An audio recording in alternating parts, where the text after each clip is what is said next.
Hello welcome students. आज हम देखेंगे सूक्तयः चैप्टर मीन्स सूक्तियाँ, क्लास 8 संस्कृत सुरभि ही एमपी बोर्ड। तो ये चैप्टर नंबर 21 भी कह सकते हैं, चैप्टर नंबर 22 भी कह सकते हैं, क्योंकि बीच में एक चैप्टर ऐड किया गया है अंतर्जालम, जिस वजह से इसको चैप्टर नंबर 22 कहा जाता है। बट अगर अंतर्जालम का हटा दे तो ये चैप्टर नंबर 21 है, एकविंशः पाठः। तो इसमें जो है, जैसे आप कोटेशन सुना ही होगा आपने, जो अच्छी अच्छी उक्तियां हैं, जो भी आप थॉट वगैरह लिखते हैं या बोलते हैं, तो संस्कृत में भी वैसे ही थॉट्स है। अब देखिए, साधकानाम अनुभवात निःसृता वाणी उक्ति ही सूक्ति ही वा जायते। मीन्स साधकानम अनुभवात, साधकों के अनुभव से निकली या साधकों के अनुभव से निकली हुई वाणी उक्ति या फिर सुक्ति हो जाती है।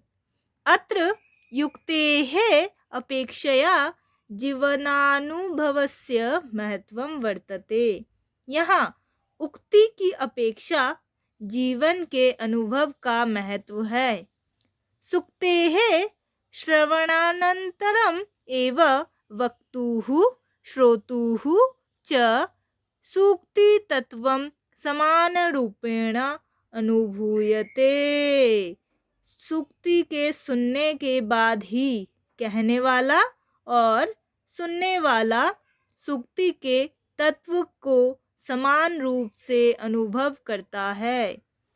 सूक्ति जीवन सारम संक्षेपेण उपस्थापयति। सूक्ति जीवन के सार को संक्षेप में प्रस्तुत करती है। सो स्टूडेंट्स, अगर आपने अभी तक इस चैनल को सब्सक्राइब नहीं किया है तो जल्द से जल्द सब्सक्राइब कीजिए और साथ ही साथ बेल आइकन पर क्लिक कर दीजिए, ताकि हम जब भी न्यू वीडियो अपलोड करें आप तक नोटिफिकेशन पहुंच जाए। और साथ ही साथ इस वीडियो को लाइक कीजिए, अपने फ्रेंड्स के साथ शेयर कीजिए, और कोई भी डाउट क्वेरी कुछ भी हो तो कमेंट सेक्शन में पुट करना ना भूलना। तो पहली जो सूक्ति है वो देखिए, विद्वान सर्वत्र पूज्यते, अर्थात विद्वान जो है वो सब जगह पूजा जाता है। अब ये तो एक नॉर्मल सी लाइन है, तो इसके कुछ मीनिंग भी तो होंगे ना। अगर किसी अनुभवी व्यक्ति ने या फिर किसी अनुभवी साधक ने कहा है तो इसका कुछ मीनिंग भी होना चाहिए। तो मतलब कोई मूर्ख व्यक्ति है तो उसका सम्मान अपने घर तक ही होता है, ठीक है। कोई धनी व्यक्ति है जिसके पास बहुत धन है, पैसा है, तो उसकी सीमा जो है अपने गांव तक ही है। मतलब वो घर के आसपास जो है वो लोग उसका सम्मान करते हैं। कोई राजा है तो राजा जो है, राजा का सम्मान कौन करता है? उसके प्रजा। तो प्रजा सम्मान कहाँ तक करती है? उसके राज्य में जो प्रजा है वो लोग। मतलब राजा जो है उसकी पूजा अपने देश में ही होती है। किंतु अगर कोई विद्वान है तो उसका सम्मान अपने घर में भी होता है, गांव में भी होता है, देश में भी होता है, और सिर्फ इतना ही नहीं, पूरे संसार में उसका सम्मान होता है। तो ये जो है सूक्ति में एक छोटा सा कोटेशन है। इसके आगे पीछे भी और भी लाइन है कि जो मूर्ख व्यक्ति है उसका सम्मान सिर्फ घर वाले करते हैं, जो धनी व्यक्ति है उसके आसपास के लोग करते हैं, मतलब गांव ले लो या एरिया के लोग करते हैं।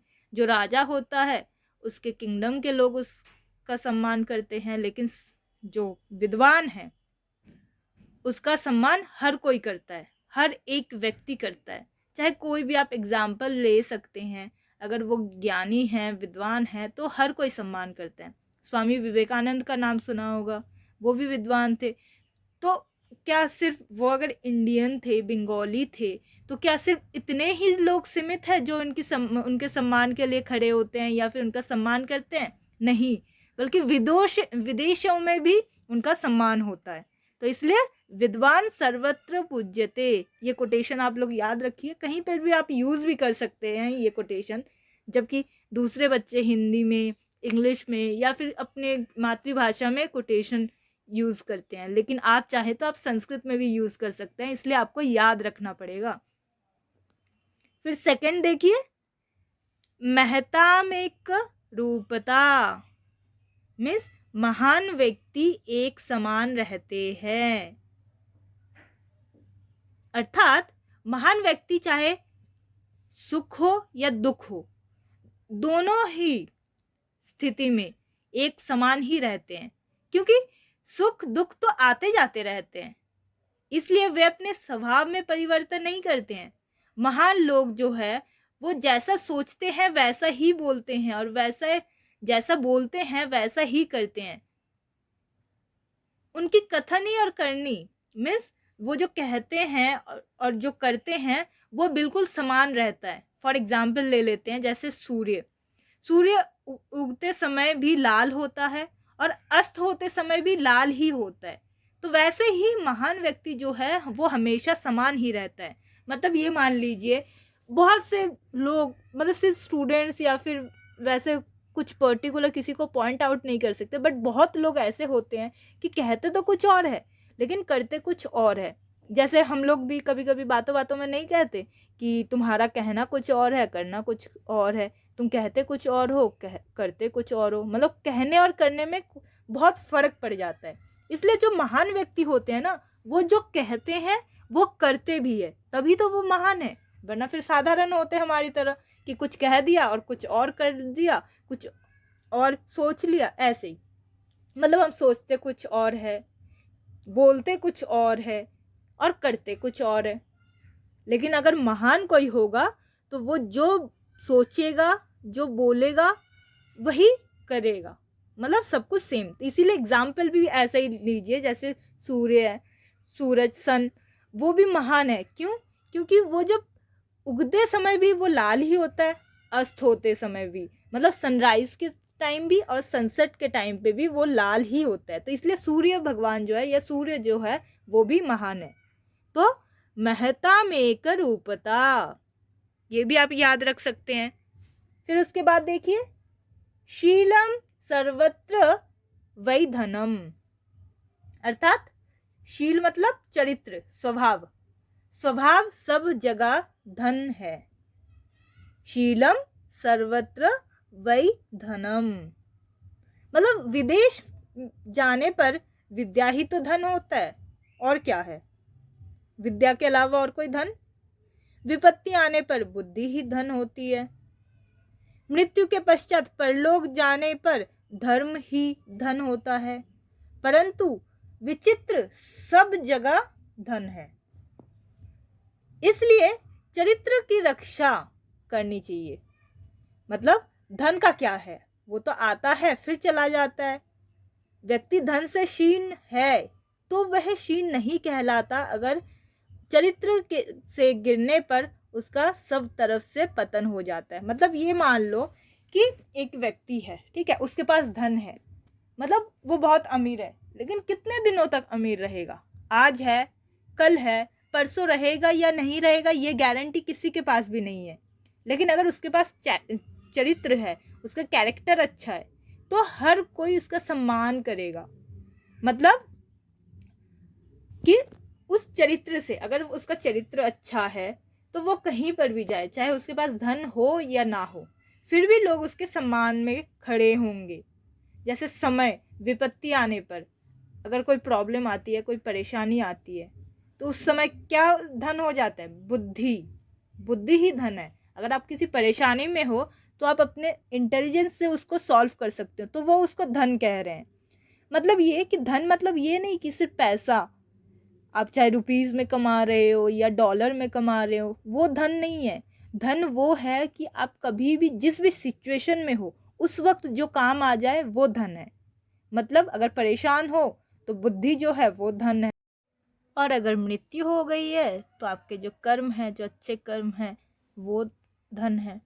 मतलब आपने जो धर्म कर्म पुण्य किया है वो है। मतलब हर जगह जो है धन अलग अलग है। तो क्लियर है? मतलब चरित्र सब जगह धन है। मतलब ये सारी चीजें तो है, बट चरित्र हर जगह सही रखना है आपको। फिर आगे देखिए, आगे कौन सा है? 4th, नास्ति ज्ञानात् परम सुखम, मीन्स ज्ञान से बढ़कर कोई सुख नहीं है।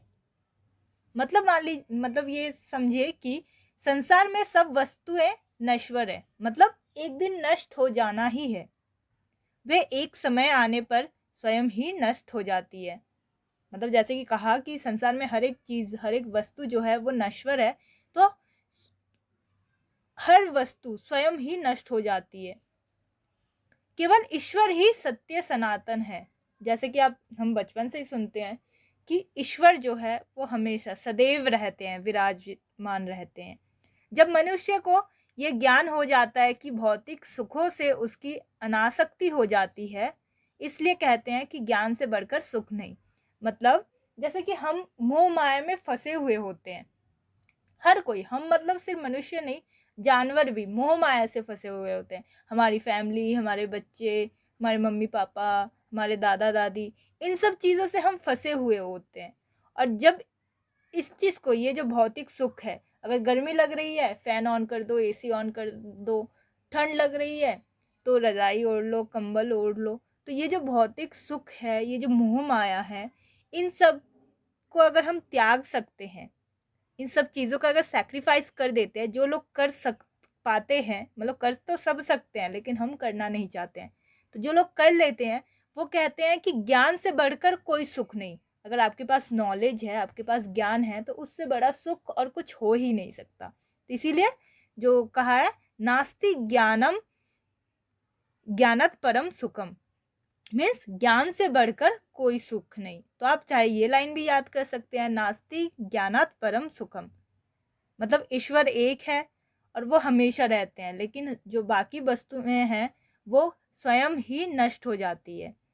तो इसलिए जो मोह माया भौतिक सुख है, उनको अगर त्याग दे तो फिर ज्ञान से बढ़कर कोई सुख नहीं है। आगे देखिए, आज्ञा गुरुनाम यह विचारणीय, मीन्स गुरु की आज्ञा को सोचना नहीं चाहिए। अर्थात गुरु जो है वो हमेशा शिष्य का कल्याण ही देखते हैं। वो कभी नहीं चाहेंगे कि हाँ उनके शिष्य का कुछ बुरा हो।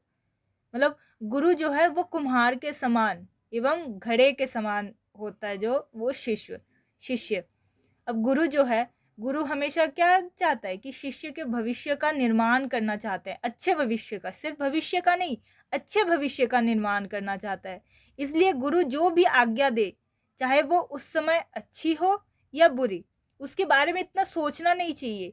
मतलब गुरुजी सही कह रहे हैं या हमारे सर मैडम जो गुरु हैं वो सही कह रहे हैं या गलत कह रहे हैं, या फिर उसका जो परिणाम, जो रिजल्ट निकलेगा वो अच्छा होगा या बुरा होगा, इतना नहीं सोचना चाहिए। बस वही है कि गुरु की आज्ञा पर भले बुरे का विचार इतना मत करो, बस वो जो कहते हैं वो कर दो, क्योंकि वो कभी नहीं चाहेंगे कि आपका बुरा हो, अपने शिष्य का बुरा हो। इसलिए आज्ञा गुरुनाम यह विचारणीय। फिर उसके बाद देखिए, 6th जो है कोटेशन, सूक्ति जो है, हितम मनोहारी च दुर्लभम वच, हितम मनोहारी च दुर्लभम वच, मीन्स हितकारी और मनोहर वचन दुर्लभ होता है। हितकारी, हित मतलब कल्याण, तो हितकारी कल्याणकारी, और मनोहारी मतलब मन को अच्छी लगने वाली या मन को हरने वाली जो बातें होती है, वो बातें संसार में बहुत ही कम होती है, क्योंकि सत्य बहुत कड़वा है। मतलब सच जो है, आपने सुना ही होगा कि सच हमेशा कड़वा होता है, तो सच जो है वो कड़वा है, और असत्य मतलब झूठ जो है वो मीठा है। तो जो अच्छी भी लगे और कल्याणकारी भी हो, ऐसा दुर्लभ है। मतलब कि सच जो बातें, मतलब वो सच आपको पसंद भी आए और वो आपके लिए हितकारी भी हो, कल्याणकारी भी हो, ये बहुत दुर्लभ है। या तो ये हो सकता है कि सच अच्छा लग रहा है लेकिन वो आपके लिए कल्याणकारी नहीं है, या फिर झूठ अच्छा लग रहा है और झूठ जो है वो आपके लिए कल्याणकारी है, ऐसा हो सकता है। लेकिन सच वो पसंद आए और कल्याणकारी भी हो, ऐसा दुर्लभ है। इसलिए मनुष्य को हितकारी बातों पर ध्यान देना चाहिए, चाहे वो अप्रिय ही क्यों ना हो, नापसंद ही क्यों ना हो, फिर भी जो हितकारी बातें हैं उस पर ध्यान दें। फिर 7th नंबर देखिए, क्रिया सिद्धि ही सत्वे भवति महताम न उपकरणे मीन्स महान लोगों के कार्य साहस से पूर्ण होते हैं, साधना से नहीं।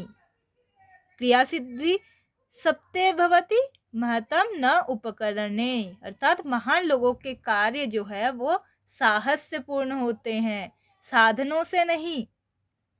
मतलब देखिए, जैसे महान लोगों के किसी भी कार्य की सिद्धि साहस से होती है, साधनों के होने पर नहीं। आप कितना भी साधन कर लो उससे कुछ नहीं होगा, या साधन है आपके पास उससे कुछ नहीं होगा कि जब तक आप साहस करके उस कार्य को ना करें। साधन तो बस एक सहायक है, एक हेल्पर टाइप है। साधन मतलब क्या है? मीडियम।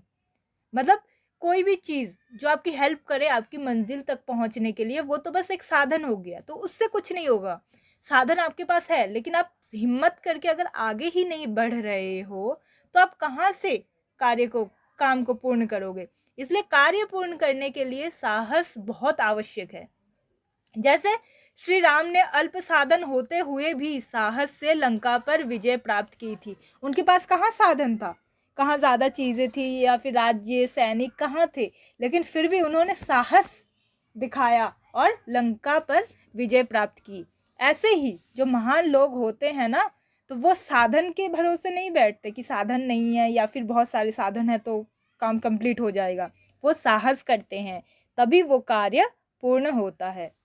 सो स्टूडेंट्स, अगर आपने अभी तक इस चैनल को सब्सक्राइब नहीं किया है तो जल्द से जल्द सब्सक्राइब कीजिए, वीडियो को लाइक कीजिए, अपने फ्रेंड्स के साथ शेयर कीजिए ताकि उनको भी कुछ सीख मिले। सिर्फ फ्रेंड्स नहीं, अपने फैमिली मेम्बर्स, भाई बहन, बड़े भाई, छोटी बहन, कोई भी, उनसे शेयर कीजिए। क्योंकि ये सूक्ति है, ये सिर्फ संस्कृत के लिए मतलब एक चैप्टर नहीं है, इससे आप बहुत कुछ सीख सकते हैं, डेली लाइफ में आप यूज़ कर सकते हैं।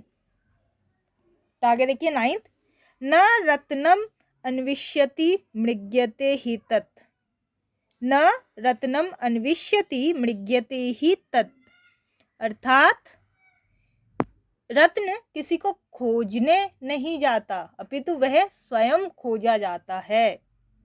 मतलब मनुष्य यदि गुण, मनुष्य में मतलब हम इंसानों में या किसी में भी अगर गुण हो तो प्रकट करने की आवश्यकता नहीं होती। गुणों के पारखी लोगों के द्वारा वे स्वयं ही पहचान लिए जाते हैं। रत्न कभी अपने ग्राहक को खोजने के लिए नहीं जाता है। कभी जाता है, आपने देखा है कि रत्न जो है वो अपने ग्राहक खोजता है? नहीं, ग्राहक ही उसे खुद खोज के ले आता है। मतलब ये कि अगर आपके पास गुण है, अगर आप गुणवान हैं, तो आपको दिखाने की ज़रूरत नहीं है कि आप हर जगह अपने गुण के ढिंढोरा पीट रहे हैं, इसकी ज़रूरत ही नहीं है।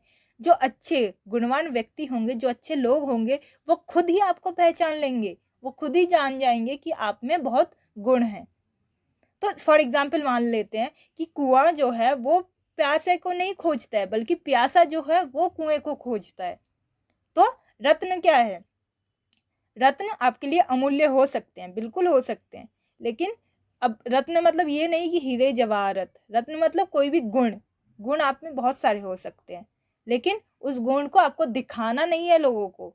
आपके गुण के हिसाब से आप कार्य कीजिए, जो गुणवान व्यक्ति होगा वो खुद ही पहचान लेगा, वो खुद ही जान जाएगा कि आप में ये गुण हैं। तो चलिए लास्ट है, क्योंकि 10 ही सूक्ति दे रखी है इसमें, तो लास्ट सूक्ति देखिए। विक्रम अर्जित सत्वस्य स्वयमेव मृगेन्द्रता, विक्रम अर्जित सत्वस्य स्वयमेव मृगेन्द्रता, अर्थात पराक्रम के द्वारा अर्जित शक्ति से स्वयं ही स्वामित्व आता है।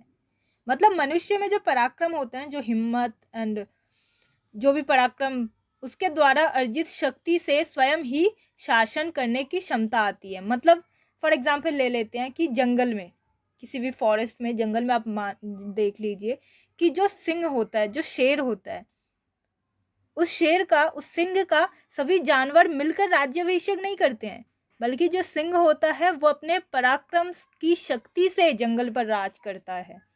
इसलिए पराक्रम जो है, अगर आप में पराक्रम है, आप पराक्रमी हैं, तो शक्ति स्वयं ही स्वामित्व करने की क्षमता देगी। ठीक है, आई होप स्टूडेंट्स आप लोगों को ये चैप्टर बिल्कुल क्लियर है। इसके एक्सरसाइज भी है, आप चाहे तो एक्सरसाइज भी देख लीजिए अगर, बट पहले मैं यही सजेस्ट करूँगी, पहले आप चैप्टर को देखिए अच्छे से, उसका ट्रांसलेशन को समझिए, फिर आप एक्सरसाइज करने को जाइए। इसके डिस्क्रिप्शन बॉक्स और कमेंट सेक्शन में जो एक्सरसाइज है उसका लिंक पुट कर दिया जाएगा, आप उसमें से देख लीजिए। और चैनल को अगर आपने सब्सक्राइब नहीं किया है तो सब्सक्राइब कर दीजिए। तो आई होप लास्ट जो कोटेशन है, जो सूक्ति है, उसका भी आपको मीनिंग क्लियर है। मतलब अगर आप पराक्रमी हैं तो फिर आप राज कर सकते हैं, बट अच्छे कामों के लिए। मतलब आप हिम्मत रखते हैं, साहस रखते हैं, उस शेर की तरह। जंगल में जो शेर है, कोई भी राज्याभिषेक करने नहीं आता है, बल्कि वो अपने पराक्रम की शक्ति से जंगल पर राज करता है। तो आप भी ऐसे बन सकते हैं। अब मुझे लगता है कि आप लोगों को बिल्कुल क्लियर है। And students, thank you.